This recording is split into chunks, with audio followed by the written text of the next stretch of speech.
Falar da gordura, né? Outra análise também que o pessoal já faz até com o pé nas costas, não é verdade? Gordura é facinho de fazer. O povo tem medo de um ácido sulfúrico e tal, mas é bem facinho, não é? Por que todo mundo faz análise de gordura? Por que gordura, determinação de gordura é uma análise tão comum, tão rotineira na vida das pessoas que trabalham em laticínios? Né? Vem a amostra para fazer análise de gordura desde a plataforma até o soro. Né? Por quê? Porque a gordura é um constituinte de valor econômico muito importante dentro da indústria.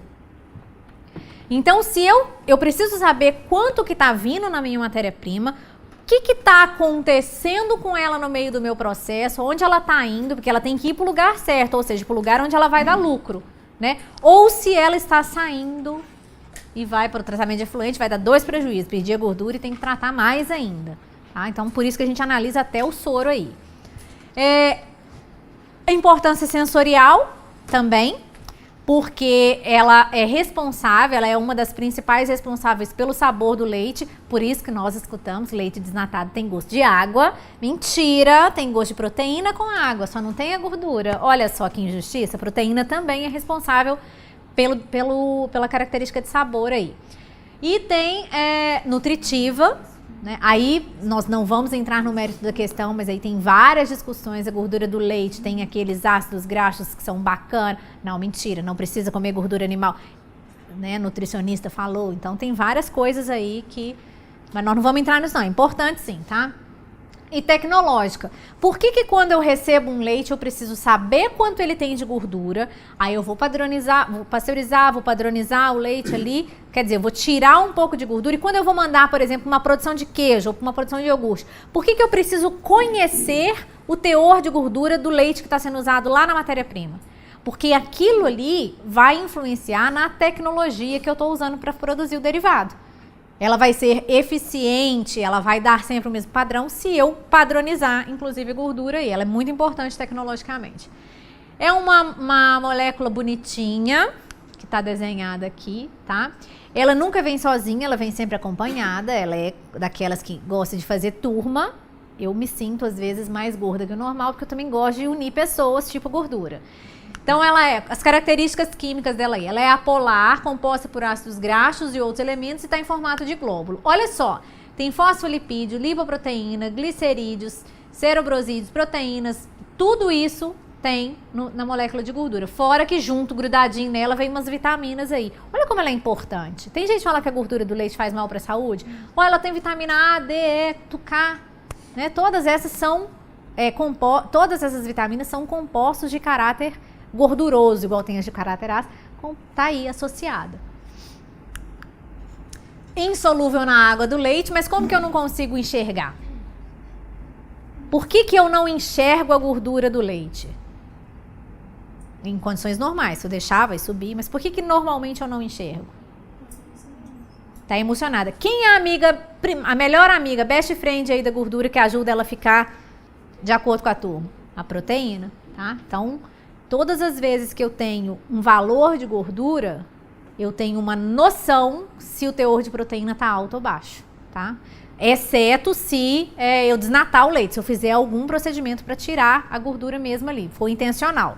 Mas no leite in natura, existe uma relação do teor de gordura com o teor de proteína que é equilibrada. Baixa densidade, por isso que a gente, quando deixa o leite parado, a gente falou na densidade, se eu deixar parado muito tempo, a gordura sobe. Então, ela é menos densa do que a água. O teor varia de acordo com... é o que varia mais dentro da produção de leite aí. Afeta a viscosidade, isso é bem visual na cabeça da gente quando a gente fala que a gordura afeta a viscosidade, né? Leite mais cremosinho, não é verdade?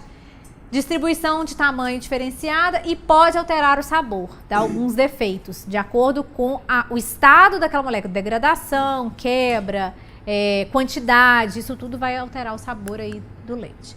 E a determinação, o tirômetro, né, já começamos a falar, é uma metodologia desenvolvida por Gerber, antiga, essa bem antiga e funciona até hoje.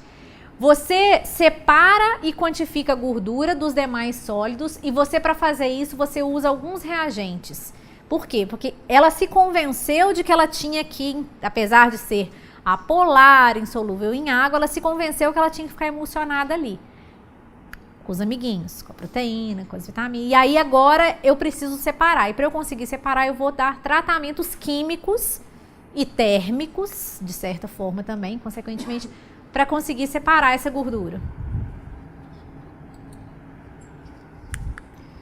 Olha só o que acontece. Tem umas meninas aí que já conhecem esse meu esqueminha. Eu sou muito visual, então eu preciso desenhar os esquemas.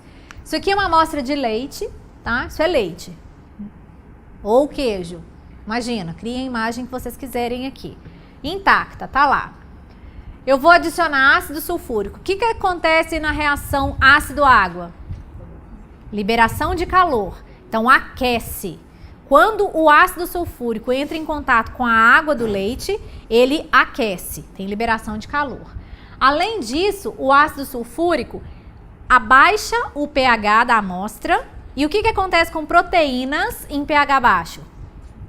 Precipita, desnatura e precipita, né? Forma grumin, queijo. Vamos lembrar da fabricação de queijo. Eu começo então a ter uma separação. A gordura e a proteína que estavam ligadas, elas, então, quando eu adiciono o ácido e ele precipita as proteínas, eu começo a ter uma separação. A gordura começa a separar aqui. Aí eu ponho o álcool amílico, a gente já vai falar dele aí, e aumento ainda mais essa separação aqui. Quando eu centrifugo e depois coloco no banho-maria 65 graus, olha a importância do calor aqui de novo. O que acontece com a gordura em 65 graus? Qual é o estado dela? Líquido. Então, quando a gordura está em estado líquido, né? Ela foi centrifugada, já está separada e ainda está em estado líquido. Lembra da influência da temperatura sobre a posição e a movimentação das moléculas? 65 graus, as moléculas de gordura estão sempre do mesmo jeito. Sempre que tiver em 65 graus, elas vão ocupar o mesmo espaço. E é isso que acontece no butirômetro, tá? Por isso que essa fase aqui é tão importante, porque eu preciso padronizar essa temperatura dessa gordura aqui dentro. Se eu já aconteceu com vocês de vocês deixarem o butirômetro esfriar e aí isso aqui fica até durinho e diminui a quantidade? Façam a experiência, façam a leitura dela em vários momentos, vocês vão ver como que isso aqui é importante, tá? Bom, o ácido sulfúrico nós falamos, ele vai dissolver a proteína que está ligada à gordura, diminui a viscosidade, porque lembra que o agente emulsionante era a proteína com a gordura, se quebrou aquilo ali, a viscosidade vai ficar menor, eu vou conseguir fazer a gordura ficar ainda, indiretamente fazer a gordura ficar ainda menos densa do que a mistura sólidos ali, a água e outros sólidos e a gordura sólida. Fora que o calor na liberação vai começar a fazer aquela gordura ficar líquida e aí ela vai se desprender ainda mais fácil. O álcool isoamílico a gente chama de extrator de gordura. Ele tem uma característica química de polaridade igualzinha da gordura. Por isso que a gente põe um pouquinho, põe um bocadinho ali que ele dá uma arrastadinha, tá? E melhora a distinção entre as fases. Não vou falar do procedimento, da diferença dos procedimentos. Quando é para queijo, quando é para gordura, quando é para queijo, quando é para leite, quando é para leite em pó, tá? Ou para manteiga, porque o princípio vai ser exatamente o mesmo. Eu vou pesar uma alíquota de amostra, vou dosar uma alíquota de amostra e vou tratá-la da mesma forma, com ácido sulfúrico, com álcool isoamílico, vou centrifugar, vou levar no banho-maria. O que está acontecendo ali, independente do que é a amostra, é exatamente a mesma coisa. Então, na centrifugação, a gente falou que separa as fases por gravidade, o que é mais leve sobe no butirômetro e o que é mais pesado fica no fundinho. E o banho-maria vai manter a gordura líquida sempre na mesma temperatura. Não adianta botar no banho-maria 85 graus não, tá, gente? É 60, 65 mais ou menos você coloca e ele vai... Você padroniza, inclusive, do seu laboratório. Ou você usa 60 ou você usa 65 para dar sempre a mesma... ter sempre a mesma densidade ali, o mesmo espaço ocupado ali pela gordura. Os pontos críticos, manipulação dos reagentes, né? Todo mundo tem medo do ácido sulfúrico, ninguém dá a mínima bola pro álcool amílico. Fora o cheirinho de banana que tem, né? Qual o problema? Ele é tóxico. Então, o álcool amílico, obrigatoriamente, deve ser manipulado em capela de exaustão de gases, porque ele é tóxico. Aquele cheirinho que solta, que não é legal.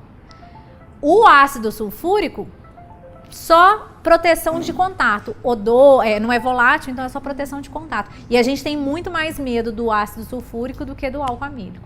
Na verdade, tem que ter medo igual. Não é medo, é respeito, né? Igual com o pai. Criança não tem que ter medo do pai, tem que ter respeito. Funciona assim. Na hora que você está dosando, sempre dosar ácido sobre água, tá?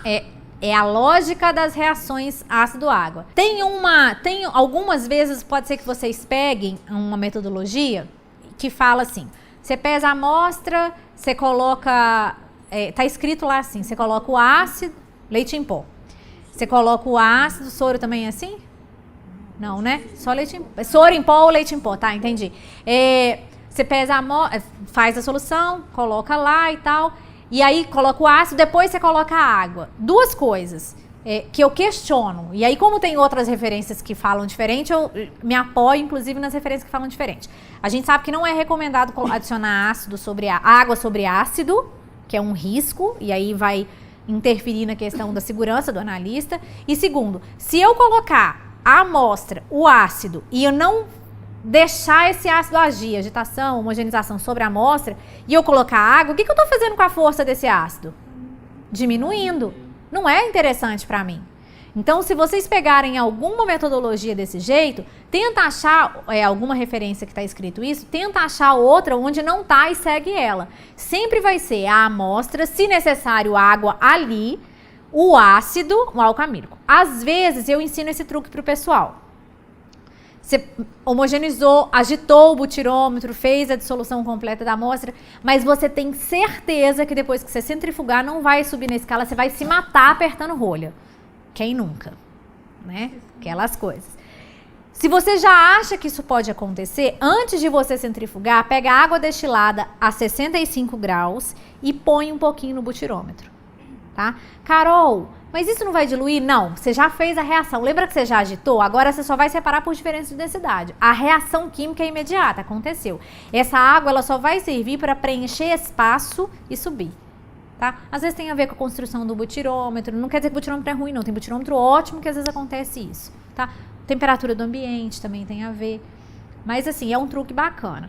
Tirou da centrífuga, não vai se matar para apertar a rolha, tá?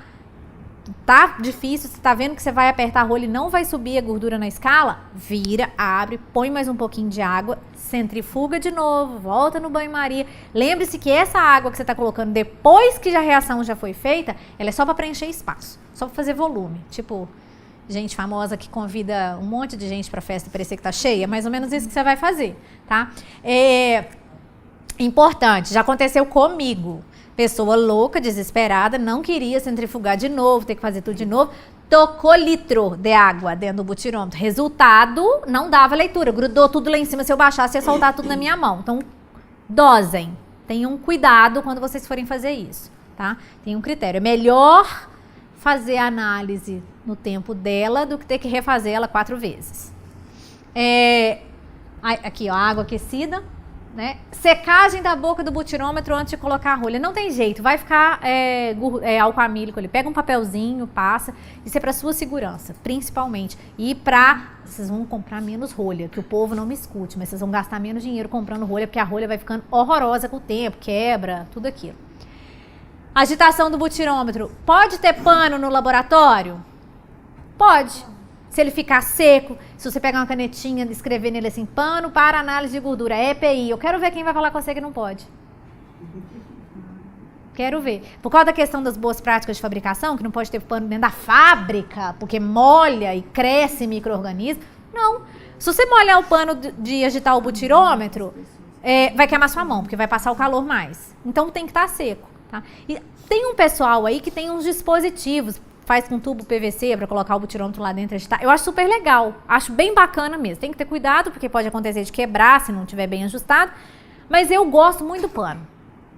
Eu comprei panos específicos para isso, entendeu? Comprei um pano de chão, daquele de algodão grosso, para não queimar a mão das meninas. E tem o truque de que jeito que você embrulha o butirômetro. Porque você pegar o pano e só fazer assim, que acontece? Aonde que o butirômetro pode quebrar? Nas duas extremidades, soltar a rolha ou quebrar aqui. Então, se não tiver protegido aqui nas extremidades, o que vai acontecer? Nada, aquele pano só vai complicar a sua vida. Então, tem um jeito fraldinha de neném para colocar o butirômetro. Já ensinei para muitas pessoas, tá? Vou ensinar para vocês. Criem imagens. Isso aqui é o pano, tá, gente? Isso aqui é o butirômetro. Coloquei. Onde é o meu perigo mesmo? Aqui, não é? Então, eu dobro aqui. Se quebrar, vai ficar aqui dentro. E daí eu não vou enrolar, porque eu não vou amassar, tá? Alguém já fez até assim, porque achou que eu ia amassar toda a lista. Não vou. E aí você enrola assim. Agitou, você sente, pelo tato, você consegue sentir a eficiência que você está homogeneizando aquilo ali, tá? E aí você desembrulha. Quando você olhar, você vai falar, nó, que gordura linda que eu tô fazendo. Eu falo toda vez. Você já sabe. Gente, quando a gordura vai dar errada, quando não vai separar, quando vai queimar, nesse momento você já sabe que isso vai acontecer. Você pode até insistir. Tipo assim, deixa rodando essa enquanto você já vai fazendo a outra.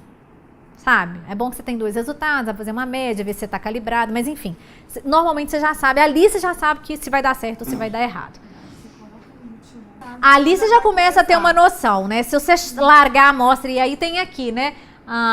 Onde que eu coloquei? O momento da dosagem da amostra também. Se você larga de uma vez só, queima tudo, torra tudo, não vai... o ácido não vai passar totalmente pela amostra depois como ele deveria. Velocidade da centrifugação. Eu acho muito bacana isso, porque tem centrífuga que é regulada só para leite. E é a mais barata. Né? É uma centrífuga mais barata. Às vezes, quando a gente vai comprar centrífuga, a gente cota nos fornecedores. Você quer uma centrífuga, não sei o que tem lá, quantas caçapas, quantos aquecimentos, Não, é de leite. Tá, eles nem gostam muito de vender essa, que é essa mais baratinha, tá? Não é barata, mas é mais em conta. Ela já tá ali reguladinha, o máximo que você vai fazer é controlar ali no timer dela, em que pauzinho que ela tá marcando o tempo que deve marcar. Mas para isso existe cronômetro, que é ótimo também, né? A gente sempre confere, é legal. E ajustar a rolha.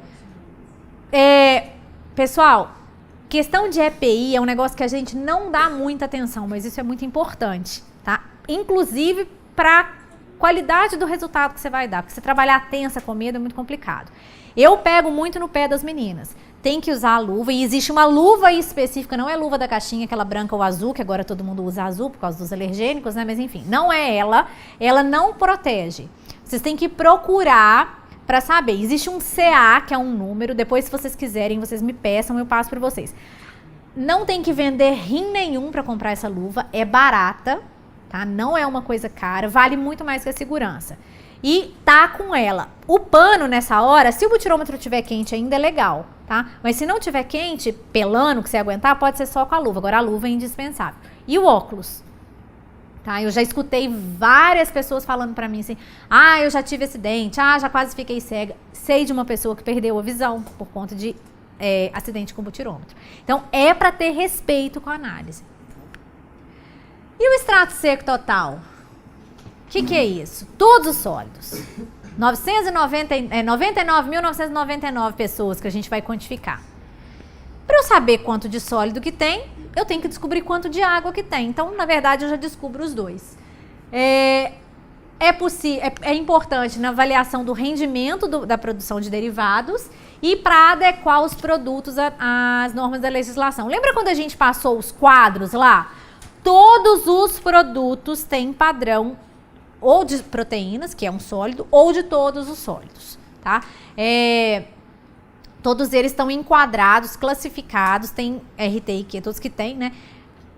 Levam em consideração esse parâmetro físico-químico aí. Aí vocês vão falar pra mim assim, não, e as proteínas? Se o seu sólido tiver baixo demais ou alto demais, não dá pra você ter uma noção que a proteína tá no meio ali, pode ser ela que tá influenciada? Então, se deu errado, já é o primeiro indício, se deu fora, já é a primeira dica que você deve procurar saber o que tá acontecendo com a proteína, inclusive, tá? Média, regra geral, 87%, 87,5% é sólido. Os 999 mil constituintes representam uma proporção menor do que a única soberana água, né? Eu acho que isso é uma tendência mundial, assim, o mundo, nós, todo mundo tem mais água. Todo mundo legal, né? Pedra não tem mais água. Mas todo mundo que é legal tem mais água. Esses 12, aqui tá escrito 12,5, tá? Não tá, gente? Obrigada.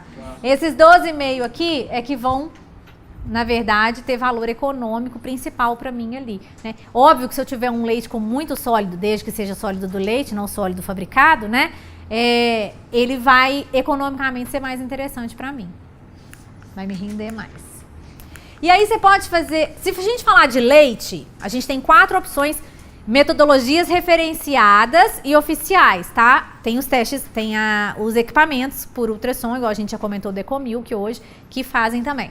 Mas se eu falar de metodologia referenciada, cientificamente comprovada, para leite eu falo de 4 opções.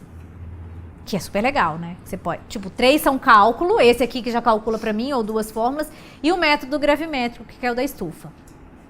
Agora, se eu falar de derivado, o único método referenciado é na estufa. Certo?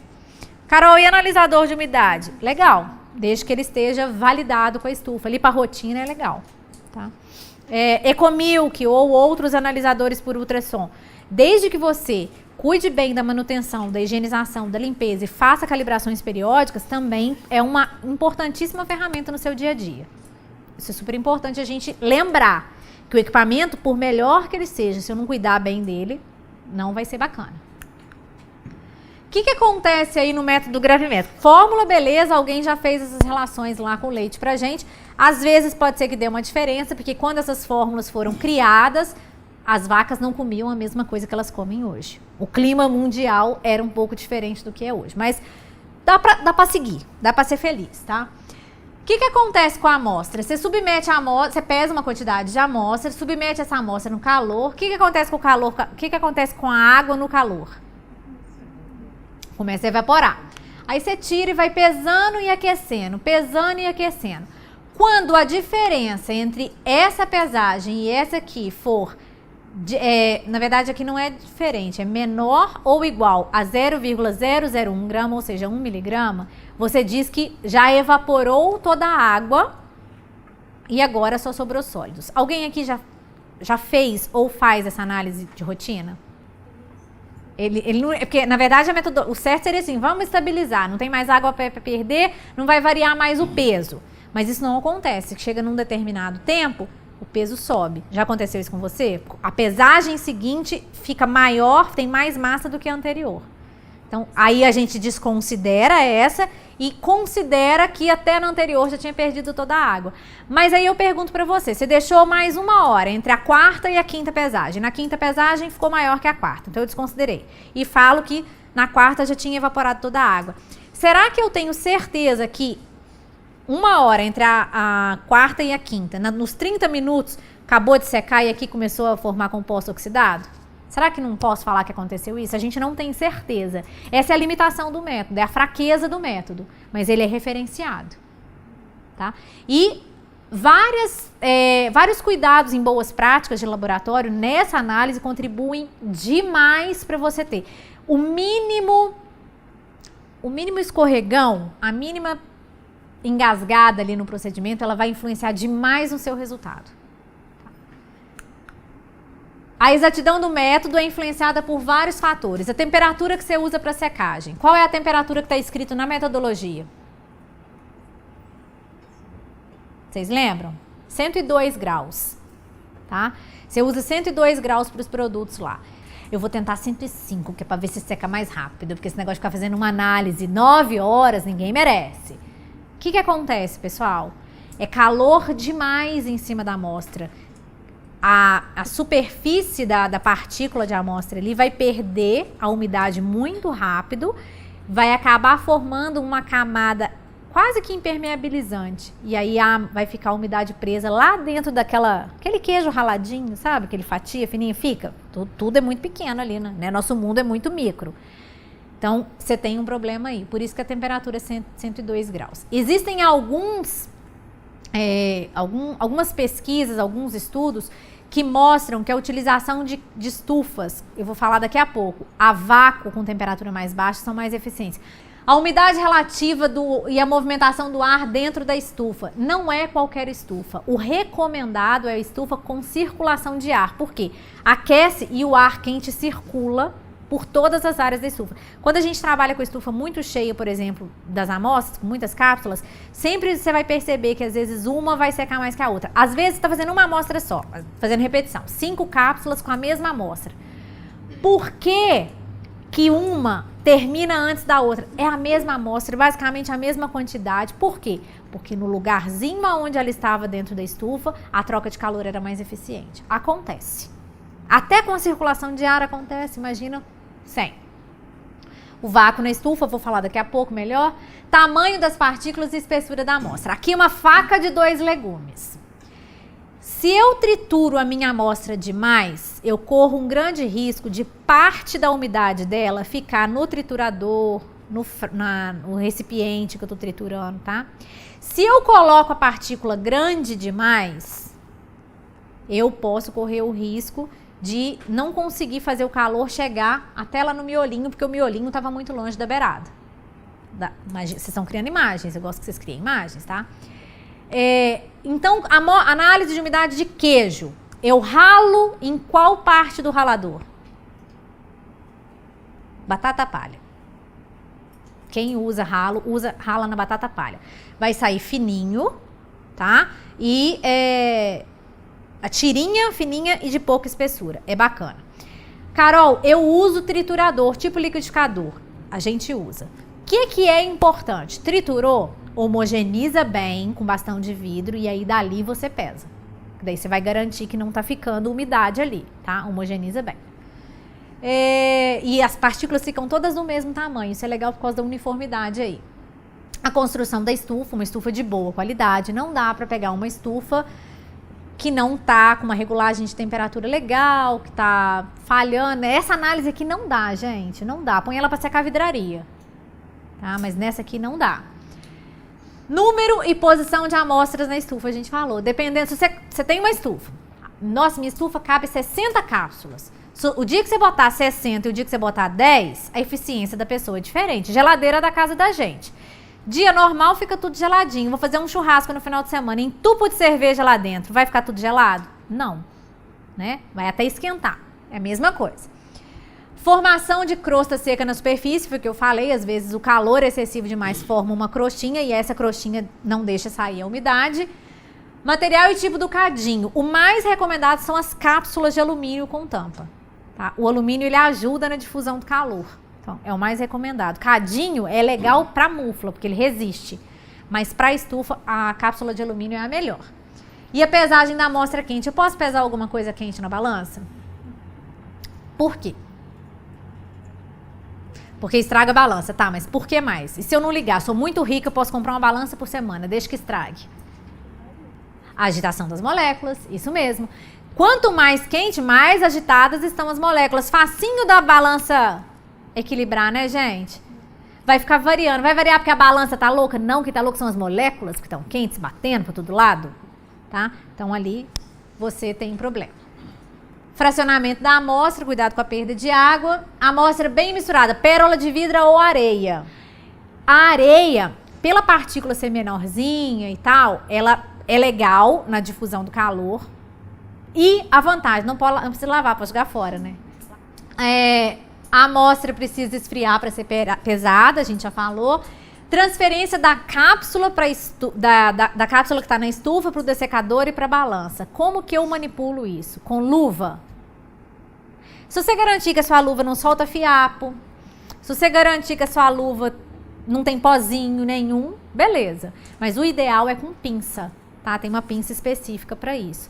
Por quê? Pegar com a mão, nem quando tá quente, eu aconselho não pegar, entendeu? E quando tá frio também não, porque sua mão ela tem gordura, tem umidade, você tá acrescentando peso ali na cápsula desnecessário. O grande desafio desse método é conseguir essa diferença de 0,001 grama entre duas pesagens consecutivas. O que pode acontecer? Você pode estar superestimando a umidade porque substâncias voláteis começam a se perder nesse tempo estendido de calor lá na estufa. E alguns outros componentes acabam começando a se decompor. Então também você vai ter um resultado alterado por conta disso aí. E é um método com limitações. Proteúdo com alto conteúdo. O que acontece com o açúcar quando eu aqueço? Muito. Carameliza, né? Então, é complicado isso aí. As reações que acontecem podem alterar a massa e essa massa, na verdade, me confundir o meu resultado. Então, eles recomendam a utilização dessa estufa a vácuo a menos de 70 graus. Pensando nisso, quem faz iogurte, doce de leite, pode usar pode usar a mesma estufa que usa para secar queijo? Pensando nisso, não. Vai dar errado. Você nunca vai poder confiar no resultado que está dando lá. Ainda bem que para doce de leite a gente tem uma outra metodologia para saber os sólidos que são, para ter uma noção dos sólidos que são os Brix. Então você consegue validar internamente no seu laboratório que aquele resultado que está dando de extrato seco ali do doce de leite na estufa, se você fizer, dá isso aqui de Brix. Então esse Brix está dentro do padrão e tal, então vai alterando. Você consegue ir fazendo isso, se você realmente fizer na estufa e não usar só o resultado de Brix. Mas dá para você estabelecer parâmetros. E esse é assunto para outra conversa nossa aí, tá? Que é mais o que fazer para comparar resultados de análise de um mesmo produto e validar ou fazer aquele método mais simples se tornar a sua ferramenta do dia a dia. Mas isso aí a gente conversa numa outra oportunidade. Pode haver variação de até 3 graus nas diferentes partes da estufa, mesmo com circulação de ar, isso vai acontecer. Produtos muito higroscópicos devem ser tampados no dessecador, ficar tampado para esfriar. O que acontece? O que acontece quando uma coisa quente está tampada? Condensa. Você vai demorar uma vida para perder isso. Então, é uma limitação do método. Mas, por outro lado, se eu deixar aberto, o que pode acontecer também? Pegar a umidade do ambiente, né? A relação aí de absorção de umidade. Reação de caramelização em açúcares libera a água durante a secagem e é acelerada em altas temperaturas. E os compostos voláteis. Vocês já repararam que na metodologia, não sei, quem já leu a instrução normativa 68, lá é escrito assim, umidade e voláteis. Por quê? Não é só água. Tudo que é substância, que era sólido, mas é volátil, você está medindo ali também. Então, o padrão é uma limitação do método, porque eu sei que nem tudo que eu perdi foi água, porém, ela já é considerada. Igual lá na da acidez, que eu acabo tendo, mas eu já considero isso, já quem desenvolveu o método já considerou isso aí. Só que eu tenho que tomar cuidado para não perder substância demais. Então, não é motivo para choro, tá, gente?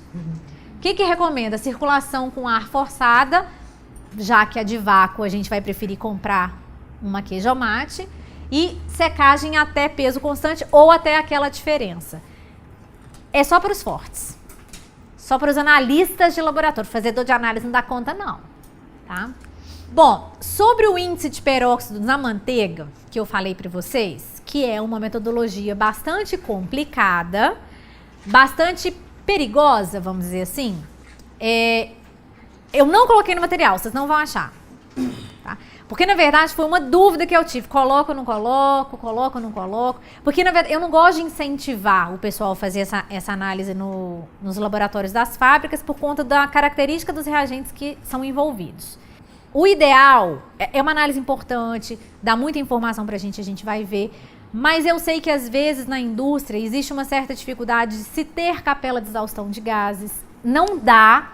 É inconcebível fazer essa análise fora de capela de exaustão de gases. Vocês vão entender por quê. Não tem na instrução normativa 68, tá? Vocês vão ver de onde que eu tirei, não tem.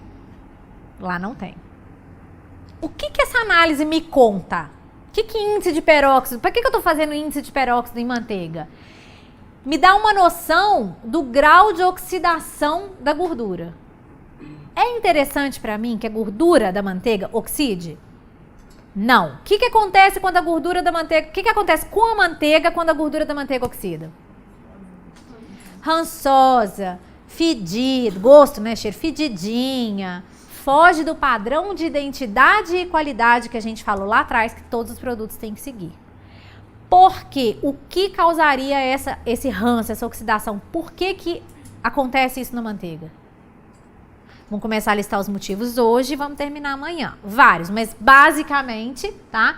É a questão da conservação da matéria-prima e das condições que estavam os utensílios, o processamento ali.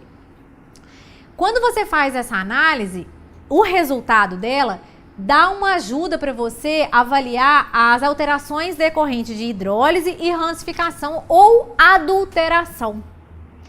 Tem muito fiscal que está chegando na indústria e está pedindo para o pessoal fazer a análise de determinação de índice de peróxido em manteiga, porque está desconfiado de adulteração. Manteiga, a gente viu lá no comecinho, é o produto feito exclusivamente com gordura láctea, que custa caro.